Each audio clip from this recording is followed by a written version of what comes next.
Li destpêka salên hefteyan gencekê xwîn germ û jêhatiye karê siyasî û xebatê bo du zarawaya gelê xwe keftiye serêkê.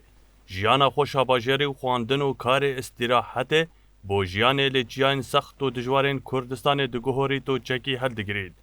Ew jî Kusret Resul Elî bûye. Êketî bê şêrê Hewlêrê binav dikin. Ji ber agîdî û azadiya wî kesanên neêketî jî hejê dikin. û bi wê çendê berniyase ku kesekê wefadar û hevalên xwe ji bîr nakerd. Li her senger û çeperekê baye dagîrger têk şikandîna û rastewxwe lê berokên şerî digel pêşmergeyî berhev bûye. Şer kiriye û çendîn caran jê mirinê qurtal bûye. Cesteyî wî şahide ku çendîn birînên rojên berevaniyê ji axa Kurdistanê têdane. Ji ber ku berhingarî rejimên faşiyên Iraqê bûye, hatiye zîndankirin û bê tondtirîn şêwe hatiye eşkencedan.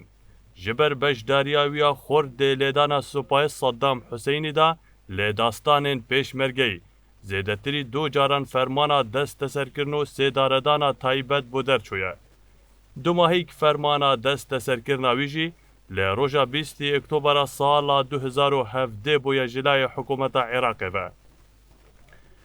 Ew fermana desteserkirinê ku ji layê hikûmeta Ebadî ve bû Kusret Resul derçûyî, mîna fermanên Saddam Hüseynî jê koçkên Bexda zêdetir derbas nebûye. Çunkî têgihiştin ku kes neşît wî sêrkirdeyê êketî desteser bikerd. Peywendiyên wî û serkirdên Iraqî bû rojên çaw serdemê opozîsyona Iraqî dizivrin. Baş dizanin ku bo berhingarbûna dijminî çendê bê rekaber e. Lewran dê fermana Heydar Ebadî da ku bo livandina Supayê Iraqî û hejda şeعبî beref Kerkûkê derkirî lê roja 16 Oktobera sala 2017 dê perawêza fermana xwe da bo hêzên xwe nivîsîbû. Agehdar bin Kusret Resul berevaniyê ji Kerkûkê dikir. Kusret Resul Elî dê dîdareka Kanalê El Arabîyê de ew çanda bo raya giştî û cîhanî aşkera kiriye ku ew bûye cihê Saddam Hüseynî bo hêzên Emerîkî aşkera kirî. Li sala 1993 Kusret Resul Elî bê helbijartin û bê pitiriya dengan baweriyê lê Perlemanê Kurdistanê werdigirît. Dibîte serokê hikûmeta Herêma Kurdistanê. Di wan rojan da ku Herêma Kurdistanê de rewşeka dijwara darayî û emnî da derbas dibû. Lê hikûmeta Kusret Resul Mûçeyê fermanberan dabîn dikir û dê demê xwe da dihate dabeşkirin. Li dîv protokolên Perlemanê Kurdistanê jî, Kusret Resul êk ji wan serokên hikûmetê bûye ku pitirîn caran çûye Perlemanî, da ku li hember perlemantaran behsa karên hikûmeta xwe bikir. Zortirîn pirsiyar arasteyî wî hatîne kirin û hatîne bersivdan. Abdullah Resul Elî berniyaz bê Kusret Resul li sala 1905 li gundê Şêwaşok lê Sinorê Qeza Koya ji dek bûye û li destpêka gencatiya xwe qonaxên xwandinê têkelî karê siyasî û xebata rizgarîxwaza gelê Kurdistanê bûye. Destpêka karê siyasî jî diçîte di nav rêzên Parta Demokrata Kurdistanê da. Di şoreşa îlonê da beşdariyeka berçav hebûye. Lê du mahîka sala 1975 peywendiyê bi rêzên Komela Rencderên Kurdistanê dikir û dibîte serperiştiyarê rêxistin û kar û çalakiyên xwendkaran. Li sala 1976 êk bûye ji wan hevalên Komela xwendkarên Kurdistanê lê bajarê Kerkûkê damizrandî. Ji ber kar û çalakiyên wî dê wî demî da li sala 1977 ji layê rejima Be'ez ve dihête zîndankirin.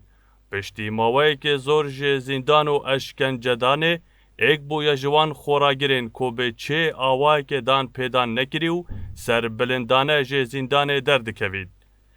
Li sala 1981 bûye endamê serkirdatiya rêxistinên navxweyên Komela Rencderên Kurdistanê. Di heman demda berpirsê rêxistinên nihêniyê nav bajarê Hewlêrê bûye. Di konferansê sê Komalê da li sala 1983 dibîte endamê serkirdatiye û paşan dibîte endamê serkirdatiya Yeketiya Niştimaniya Kurdistanê. Li sala 1988 heta sala 1991 endamê navenda Komalê bûye. لسال 1984 بویه برپرس مالبند چاره ایکتیه. لسال 1985 به دجواری بریندار بویه. لسال 1991 لدم دانانا نقشه سرهلدانه جلای برای کردستانی و کو پیکات بونجی همی هزین سیاسیین کردستانی. کسترت رسول وک اندام که مکتبا سیاسی سرپرشتیا آزاد کرنا باجر حولیر پی دهتا راست پاردن. لراپرین سال 1991 دا کسرت رسول ایک جه دیارترین وان سرکردان بویا که رولکی برجافی گرایده آزاد کرنا باجر کرکوک دا. لسال 1991 بویا برپرس برای کردستانی لی باجر حولیره. لسال 92 بویا اندام پرلمان کردستانیو.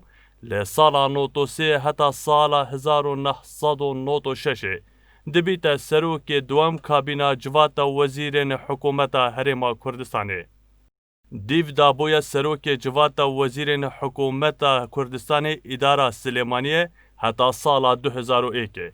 لسال 2001 بویا برپرس دسته کارگیری مکتب سیاسی یا ایکتی انشتمانی کردستانی. لروجا 21/6/2006 کسترت رسول بو جگیر سروک هرما کردستان دهتا دست نشان کرن. ده همان دم ده کنگره سی ایکتیه دا کسرت وکو جگیر سکرتیر گشتی ایکتی انشتمانی جی دهتا حل بجارتن. ده دم دست بکاربون دا وک جگیر سروک هرمو جگیر سکرتیر گشتی ایکتی انشتمانی چندین سردان رسمی بو ولاتان کرینه. دیدار دگل سروکین امریکا جورج بوش و اوبامای انجام داینه. کسرت لسال 1977 جیانا هفجینی پیک اینایو بوی خدان 6 کرو کچان که دیو دا 3 کرنوی دهنه شهید کرن. کسرت رسول زمان کردی، عربی، فارسی به باشی دزانید. شارزایی ده زمان انگلیزی جی دا هیا. لروشا 22/12/2019 ده کنگره چاره ایکتیا نشتمانیا کردستان دا به پرانیا دنگین اندامین کنگره و به دنگدانکا آشکرا. کسرت رسول به سروک جواتا بلندا سیاسی و برجواندی ایکتیا نشتمانیا کردستان دهتا حل بجارتن.